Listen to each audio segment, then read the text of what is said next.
For you, when you investigate accidents like this, to what degree is some level of risk ever appropriate? First of all, Rosie, can I just extend my thoughts to the families in this tragic accident? That's always the first starting point when life has been lost at sea. Yes, I think that risk is always going to be a feature of anything that happens at sea in ships or submersibles.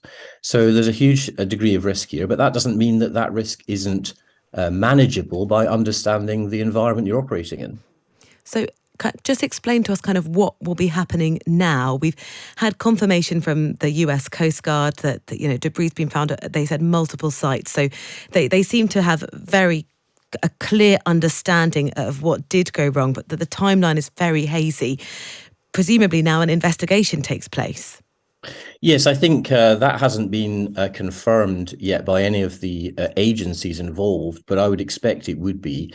And I think it's absolutely essential now that there is an independent safety investigation into this accident. It definitely falls within the remit of a marine accident. These people, although I understand they'd signed waivers, they're still participating as sort of fare-paying passengers on a ship in a way, despite the extreme circumstances of going to the bottom of the Atlantic Ocean. So there needs to be an independent safety investigation. And to answer your question, that has to start with the collection of evidence, and that evidence will be wide-ranging. It's not just ideally they'll want to collect evidence from the accident site, but they'll also need to examine all the technical backgrounds and the design and interview all the people that have been involved in building and operating the craft. And that'll be a very time-consuming process.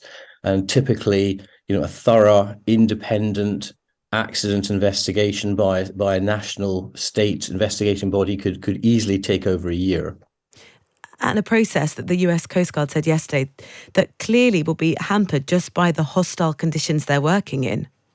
Yes, absolutely, absolutely. I mean, the environment is almost unimaginable. Nearly 4,000 meters under the sea. I mean, it's pitch black. It's very cold, and it's a very, very difficult place to operate. But there are unmanned submersibles that could collect parts of the submarine from the seabed. But I think the real evidence is probably ashore. The evidence that will put the story together and will be the real narrative, will be the design, the construction, and the safe operation of this submarine. So there's lots and lots that whoever decides to go ahead with that investigation will obviously have a lot of evidence to collect. They'll need to forensically assess how this happened, and then ideally learn from that, learn the lessons from this for future submersibles, sort of commercially operated submersibles. Yeah, the question will be, look, is it safe to get onto one of those submersibles? Well, I heard your previous speaker, Sir James Byrne-Nugent, and I agree with him.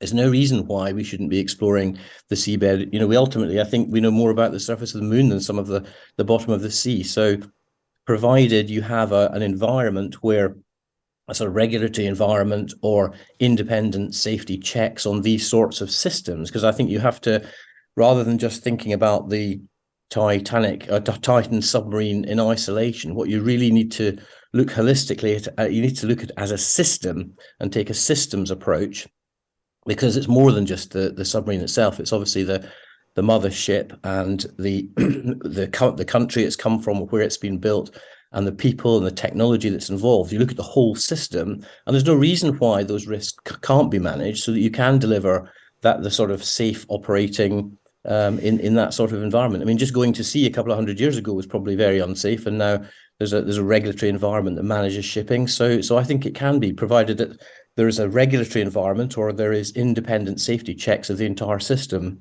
And are you suggesting that there isn't enough in place now, which is why because lots of people who were either familiar with that vessel, we're hearing stories now of people sort of raising safety concerns in the past, writing letters and saying, look, I've got real question marks over sort of the integrity of this vehicle and whether it should, this vessel, sorry, and whether it should go out to sea at all.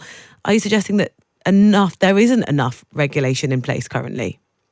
Well, I think there are two parts to answer that question, Rosie. I mean, I think first of all, there are lots of commercially operated mini submarines, if you like.